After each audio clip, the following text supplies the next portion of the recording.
kalau kita dipertanyakan sama Bapak Ibu di sini, itu budgetnya dari mana? Atau nanti jadi ketemuan BPK, terus siapa yang tanggung jawab? Kan pusing juga kita. Lalu kemudian, anggaran dari mana Pak? Kami katakan patungan. Kami mengirim orang, mengirim pasukan dari KKP ada 460-an. Kemudian bahwa pagar ini kemudian tidak segera dilakukan pembongkaran, dan kemudian ketika pembongkaran saya membuat pernyataan bahwa itu adalah bagian dari barang bukti. Ya, saya berpikir bahwa harus ada edukasi yang baik, yang benar juga gitu. Sesuai dengan kewenangan dari Kementerian Kelautan Perikanan kan ada batasan-batasan ruang kewenangan, jadi tidak menyeluruh juga gitu ya. Contoh misalnya kita kalau dianggap lalai, misalnya kenapa itu sejak Agustus baru kemudian setelah rame-rame baru kita turun. Tapi paling tidak pada saat mulai rame itu KKP langsung hadir dan melakukan pengecekan secara administratif, apakah ada pengajuan KKPRL, ataukah mungkin sedang proses, ataukah mungkin sudah dikeluarkan dan seterusnya. Setelah diketahui tidak ada, maka pada hari itu dilakukan penyegelan. Itu tahapan pertama begitu. Karena memang kita juga sudah melakukan ratusan kali penyegelan, itu tidak hanya di sini. Di seluruh Indonesia kita lakukan. Yang kalau tidak salah ada 196 kasus yang kita lakukan. Cuma tidak terberitakan seperti ini karena mungkin tidak terlalu menarik. Ada misalnya di Batam itu reklamasi yang menghancurkan hutan mangrove. Itu juga kita tindak, kita segel, dan padahal sudah ada KKPRL-nya tapi tidak sesuai begitu. Nah, kita tidak bisa kemana-mana. Misalnya contoh begini, tiba-tiba lalu kemudian tiba-tiba dibongkar misalnya begitu. Jujur saja membongkar kan memang ada budgetnya juga.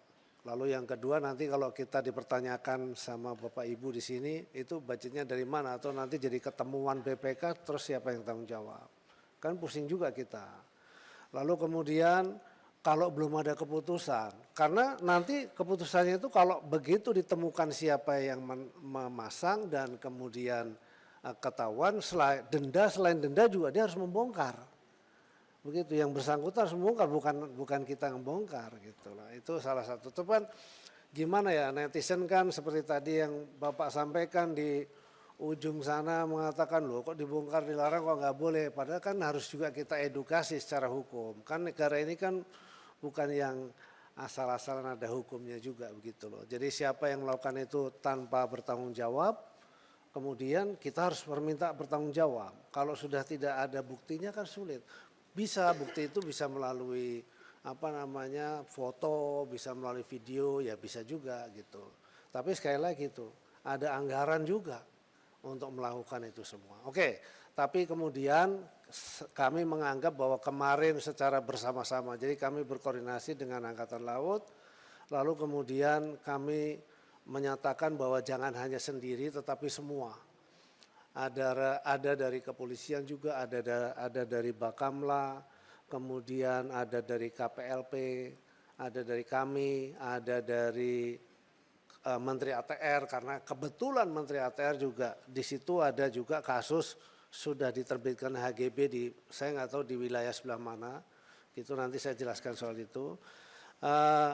Dan alhamdulillah juga dihadiri oleh Ibu Pimpinan Komisi 4 dan Wakil Pimpinan Komisi 4. Jadi artinya nanti kalau ada pertanyaan kenapa gitu, ya ini memang harus tuntutan masyarakat harus dibongkar. Nah itu artinya begitu. Kenapa kalau misalnya dipertanyakan ini anggarannya dari mana? Di sana pun ditanya kami oleh wartawan juga ditanya kami.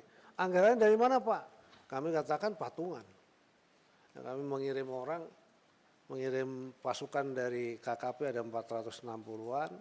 Kemudian dari masyarakat nelayan juga 1.100 kalau nggak salah. Terus 750 dari TNI Angkatan Laut. Dan hari ini masih berlangsung terus dan berjalan membersihkan itu. Dan itu bentuk pertanggungjawaban yang bisa kami lakukan di tengah juga situasi kadang-kadang memang netizen atau masyarakat itu nggak mau tahu. Yang penting pokoknya harus bersih begitu saja. Ya itulah, tapi ya sudah, memang itu yang harus menjadi hal yang harus saya hadapi, dan pelan-pelan mudah-mudahan nanti semakin dipahami, masyarakat juga semakin paham. Terus kemudian yang kedua, soal kemudian ada HGP dan lain sebagainya. Sepengetahuan saya itu di laut itu tidak boleh ada HGP atau ada sertifikat. Bahkan seseorang yang memiliki sertifikat ketika tanahnya itu hilang terendam oleh laut, maka itu musnah. Jadi memang tidak ada. Nah, terhadap itu saya pasti tidak bisa menjawab. Tidak diperbolehkan menjawab kenapa itu lahir. Itu adalah ranahnya Menteri ATR BPN. Dan sudah dijawab oleh beliau. Kalau saya menjawab ke sana, salah itu. Karena tugas dan fungsi saya adalah mengawasi laut, mulai dari pesisir sampai ke tengah. Ketika ada bangunan yang tidak memiliki izin, atau di pulau-pulau sekalipun, ada bangunan yang tidak memiliki izin, kami harus hentikan. Dan kewenangan kami hanya sampai pada kewenangan denda administratif.